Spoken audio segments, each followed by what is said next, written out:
प्रातः में सबसे पहले भगवान के दर्शन करने से मन को शांति मिलती है, पूरा दिन अच्छा निकलता है, मन खुश रहता है भगवान के दर्शन करने से।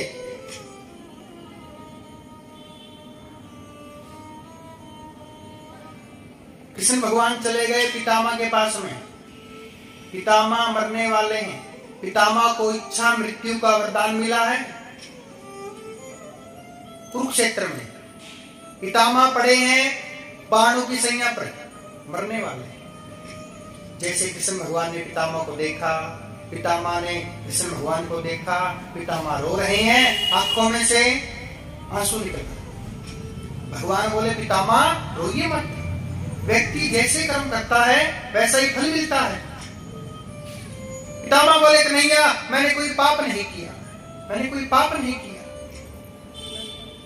तो आप ये बताइए, मैं यहाँ पे पड़ा हूं बाणों की सैया पर, ऐसे मैंने क्या पाप किया है? आप जानते हो पितामह ने क्या पाप किया है? 2 पाप किए हैं।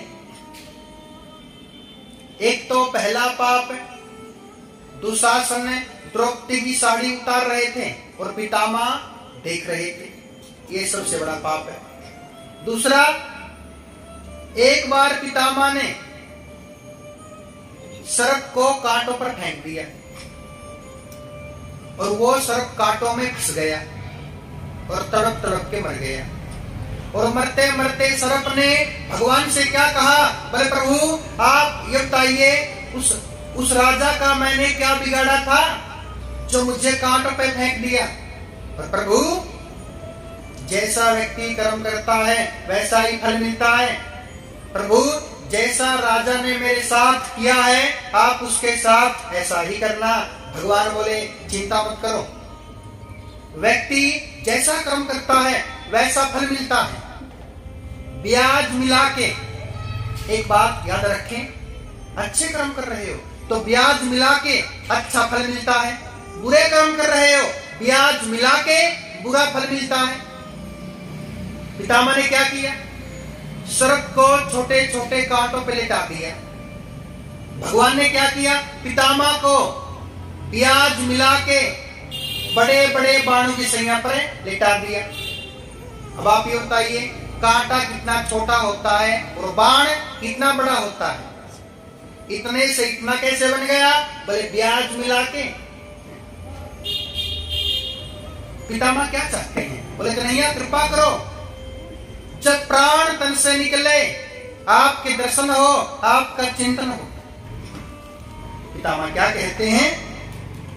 इतना तो करना स्वामी, जब प्राण तन से निकले।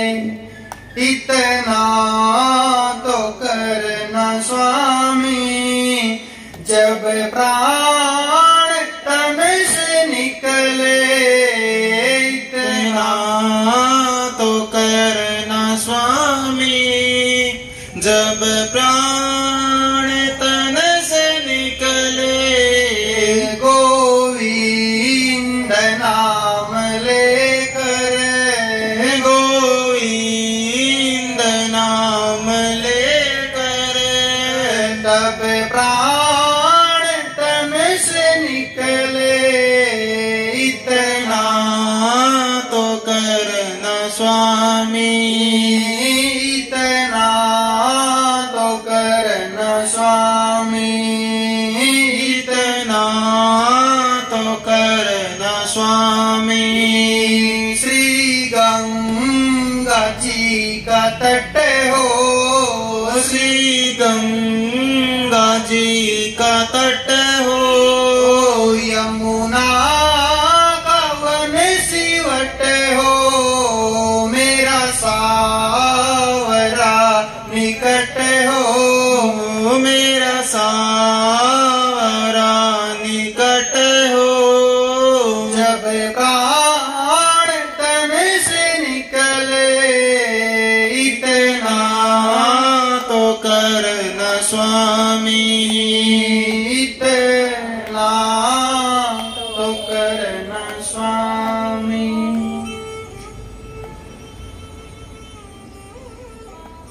पितामह ने मरते मरते भगवान का चिंतन किया। जैसे भगवान का चिंतन किया, आत्मा भगवान के धाम को चली गई। जैसी मति सो गति। कहा जाता है जो व्यक्ति मरते मरते भगवान के नाम का चिंतन कर लेते हैं ना, उनके सभी पाप समाप्त हो जाते हैं और आत्मा भगवान के धाम को चली जाती है। जोर से बोलना पड़ेगा, राधे।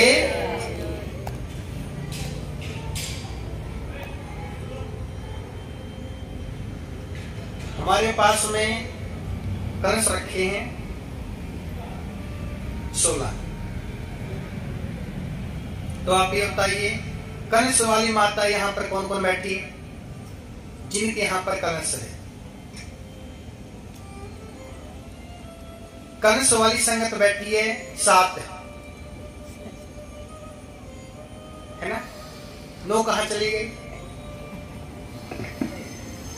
9 संगत कहाँ चली गई? क्या महत्व कलश रखने का भागवत में? कोई महत्व नहीं है।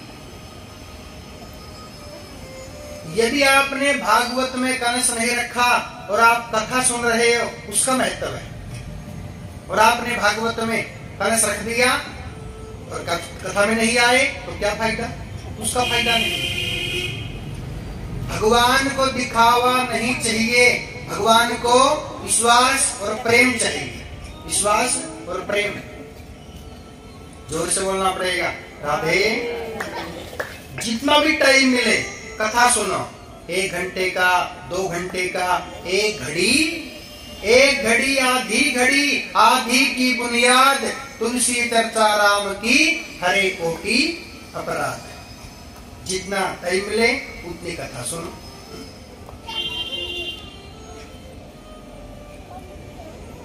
यहाँ पे प्रसंग है कलयुग का।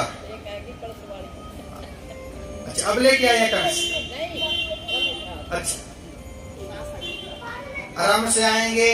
इनको पता है पंडित जी कथा शुरू करेंगे 4 से 6:30। यदि एक बार कथा में चले गए तो चाय पीने का मौका नहीं मिलने वाला, इसलिए पहले चाय पी के आ गए। मेरा तो बेटा गया भी। अच्छा, पूजा करवा के नहीं गई पंडित जी, जो वो पूजा करवा के गई। हाँ, अच्छा, अब वो बेटा दौड़ गए। राधे राधे। कलयुग का प्रसंग है, सुना ध्यान से। कलयुग का प्रसंग। कलयुग के प्रसंग में क्या हुआ? पांडवों का पोता राजा परीक्षित। राजाओं का शौक है, शौक होता है शिकार करना। एक दिन राजा परीक्षित शिकार करने चले गए। जंगल में पहुंच के क्या दृश्य देखा? एक बैल, एक गाय, एक काला काला व्यक्ति। काला काला व्यक्ति कौन है? कलयुग। कलयुग ने बैल की 3 टांगे काट दी। 3 टांगे काट दी। राजा परीक्षित ने समझाने का प्रयास किया, तुम कौन हो? तुम ये क्या कर रहे हो? तुमने बैल के 3 पैर क्यों काटे? मैं तुमको जान से मार दूंगा। बोले सुनो, मैं कौन हूं? कलयुग। ये बैल कौन है? धर्म। गौ माता कौन है? पृथ्वी माता। गौ माता कौन है? पृथ्वी माता। बैल धर्म और काला काला व्यक्ति कौन है? कलयुग। कलयुग ने क्या कहा? महाराज, अब मेरा समय आ चुका है। जो पहला पैर काट दिया, पहला पांव काट दिया, पहला पैर सतयुग। सतयुग में सत्य बोलते थे। सत्य बराबर है तप नहीं, झूठ बराबर है पाप। यदि आप सत्य बोलते हो तो आप तपस्या कर रहे हो, झूठ बोलते हो तो आप पाप कर रहे हो। और आजकल तो सारा दिन झूठ चलता है। और तो छोड़ो, पति पत्नी सारा दिन झूठ बोलते हैं। हाँ, बोले सतयुग चला गया, सत्य भी छूट गया। छूट गया दूसरा पैर, त्रेता। त्रेता में क्या होता था? दया।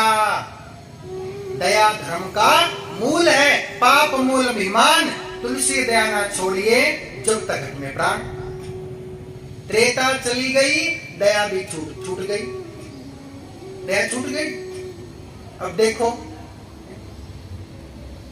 जितने पक्षी है, पशु है, आज का व्यक्ति ऐसा हो चुका है कि उनको खा रहा है। पक्षी पशुओं को खा रहा है। सबसे बड़ा पापी है। नॉनवेज खाना सबसे बड़ा पाप है। नॉनवेज खाना, अंडा, मांस, मछली इत्यादि सबसे बड़ा पाप है। दो पाप होते हैं। एक तो पहले किसी को मार दिया और मारने के बाद उसको खा लिया, डबल पाप हो गए। यही सबसे बड़ा पाप है। त्रेता चली गई, दया छूट गई। तीसरा पैर काट दिया, यानी कि पहले तो छोटे बड़ों का मान सम्मान करते थे और बड़े छोटों से प्रेम करते थे। द्वापर चला गया, मान सम्मान भी चला गया। आजकल के बच्चे आप देख लो, आजकल के बच्चे माता पिता का मान सम्मान नहीं करते। माता पिता 4 बच्चों का पेट भर सकते हैं, लेकिन 4 बेटे माता पिता की सेवा नहीं कर सकते। ऐसा समय आ चुका है, इसे कहते हैं कलयुग। कितने बच्चे ऐसे हैं जिन बच्चों ने अपनी माँ को घर से निकाल दिया, और वो माता कहाँ चली गई? बोले वृंदावन में चली गई, गौरी गोपाल आश्रम में। वहां पे हमारे भाई है, कथावाचक हैं, उनके पास में 300 माताएं हैं जिन बच्चों ने मैया को निकाल दिया। इसे कहते हैं कलयुग। कितने बच्चे ऐसे हैं? बोले संस्कार कहां से आएंगे? संस्कार मिलते हैं माता पिता से। वैसे माता पिता की थोड़ी सी गलती है। आजकल के बच्चे, 2 साल का बच्चा है, 3 साल का बच्चा है, हाथ में क्या है? मोबाइल। 3 साल के बच्चों के हाथों में भागवत गीता हो, हनुमान चालीसा हो, संस्कार आएंगे, पता चलेगा अपनी संस्कृति क्या है, अपना संस्कार क्या है।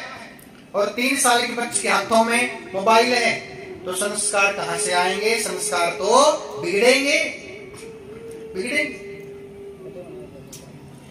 स्कूलों से क्या मिलता है? नॉलेज। और माता पिता से, ग्रंथों से क्या मिलता है? संस्कार। कि छोटों से प्रेम कैसे करें, बड़ों का मान सम्मान कैसे करें, भूल चुके हैं। इस कलयुग की सच्चाई क्या है? सुना ध्यान से। नई सदी में मिल रही दर्द भरी सौगात, बेटा कहता बाप से तेरी क्या औकात। पानी आंखों का मर गया, मरी शर्म लिहाज, बहू कहे सास से अब घर में मेरा राज। भाई भी करता नहीं भाई पे विश्वास, बहन पराई हो गई, साली हो गई खास। मंदिर में पूजा करे, घर में करे कलेश, बापू तो बोझा लगे, पत्थर लगे गणेश।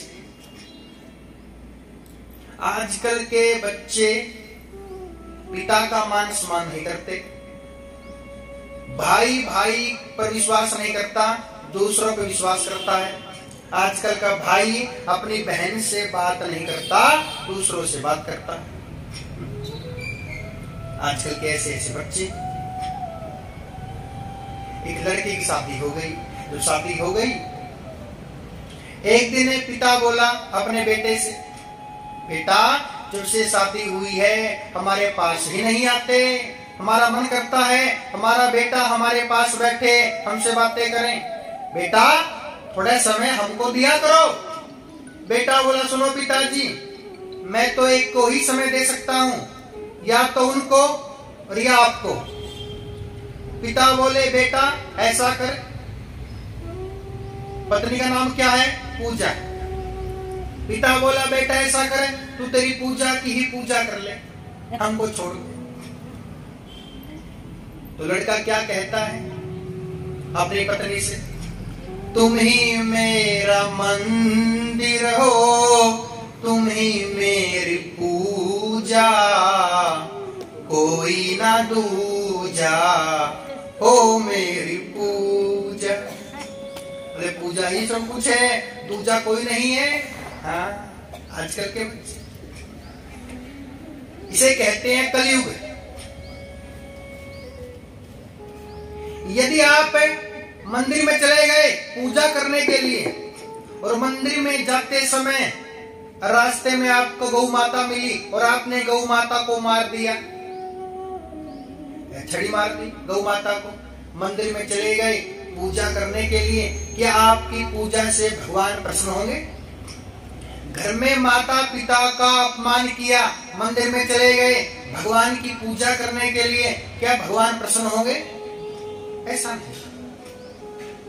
भगवान प्रसन्न होते हैं अपने परिवार के साथ। बड़ों का मान सम्मान करो, छोटों से प्रेम करो, आपके मन में दया हो, सत्य बोलो और भक्ति करो, उससे भगवान प्रसन्न होते हैं। ये कलयुग है। एक पैर पे धर्म खड़ा है, एक पैर पे धर्म खड़ा है। आप ये बताइए, सतयुग, त्रेता, द्वापर, कलयुग। सतयुग कितने साल के हैं? त्रेता कितने साल का है? द्वापर कितने साल के हैं? कलयुग कितने साल के हैं? सतयुग की उम्र है, सतयुग की उम्र है 17,28,000 साल। त्रेता की उम्र है 12,96,000 साल। द्वापर की उम्र है 8,64,000 साल। कलयुग की उम्र है 4,32,000 वर्ष, जिसमें से 5,000 वर्ष कलयुग के बीत गए। कितने बचे हैं? 4,27,000 कलयुग के बचे हैं। अभी तो कलयुग की शुरुआत है। कलयुग ने क्या कहा है? कलयुग कहते हैं कि कलयुग में व्यक्ति की उम्र होगी 100 साल। कलयुग के 4 स्थान हैं, कलयुग के 4 स्थान हैं। ये पहला स्थान है जहां पर हम सभी है ना, ये पहला स्थान है। कलयुग ने क्या कहा है कि मेरे पहले स्थान में व्यक्ति होगा 100 साल का, दूसरे स्थान में व्यक्ति होगा 50 साल का, तीसरे स्थान में व्यक्ति होगा 25 साल का, चौथे स्थान में व्यक्ति होगा 12.5 साल का। जो घोर कलयुग आ जाएगा, व्यक्ति हो जाएगा 12.5 साल का। टोटल व्यक्ति की उम्र हो जाएगी 12.5 साल। लंबाई हो जाएगी 2.5 फीट 30 इंच। और 12.5 साल का व्यक्ति नाना और दादा बन जाएगा। ऐसा पाप होगा घोर कलयुग में। अभी तो शुरुआत है।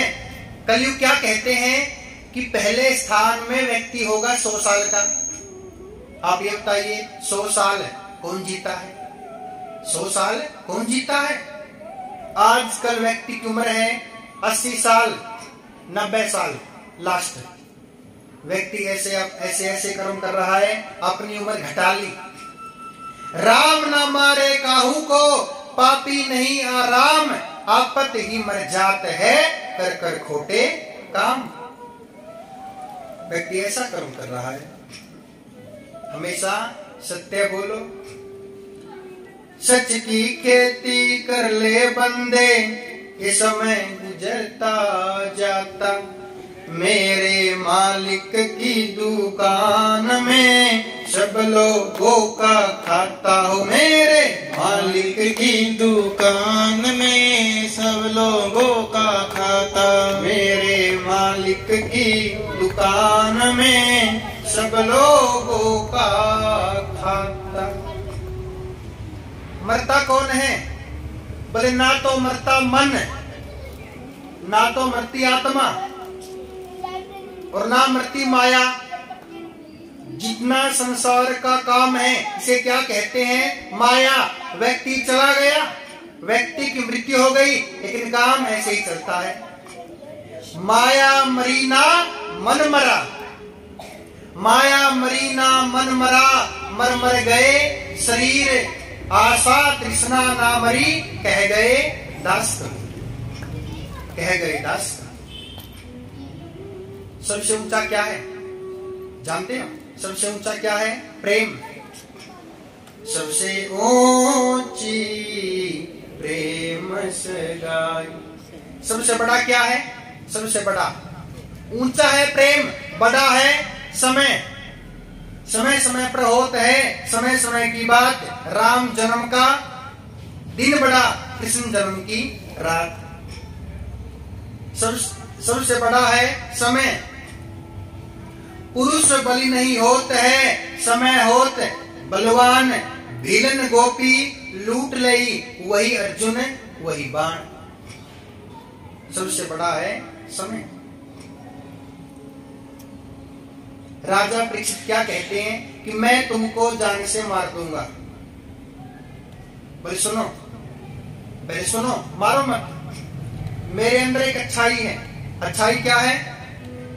कलयुग में अच्छाई क्या है? कलयुग केवल नाम अठारा, सुमिर सुमिर नर उतरी पारा। अच्छाई क्या है? सतयुग में, द्वापर में, त्रेता में ऋषि मुनि संत कई कई वर्षों की तपस्या करते थे, उसके बाद भगवान प्रसन्न होते थे। इस कलयुग में 1 घंटा सुबह 1 घंटा शाम को सच्ची आत्मा से भगवान की भक्ति कर लो, भगवान प्रसन्न हो जाएंगे। इस कलयुग में भगवान जल्दी मिलते हैं, ये अच्छाई है कलयुग की। भगवान का काम क्या है? भगवान का काम है भक्तों पे कृपा करना, भक्तों पे कृपा करना। भगवान चाहते हैं बहाना, किसी ना किसी बहाने से भगत मेरे पास आए, और जब भगत मेरे पास आए मैं भक्तों पे कृपा करूं। तुम 2 कदम चलो, मैं 10 कदम चलूंगा, तुम ध्यान मेरा लगाओ, मैं हाजिर हो जाऊंगा। तुम 2 कदम चलो, मैं 10 कदम चलूंगा। प्रेम के साथ में ताली की सेवा करते हुए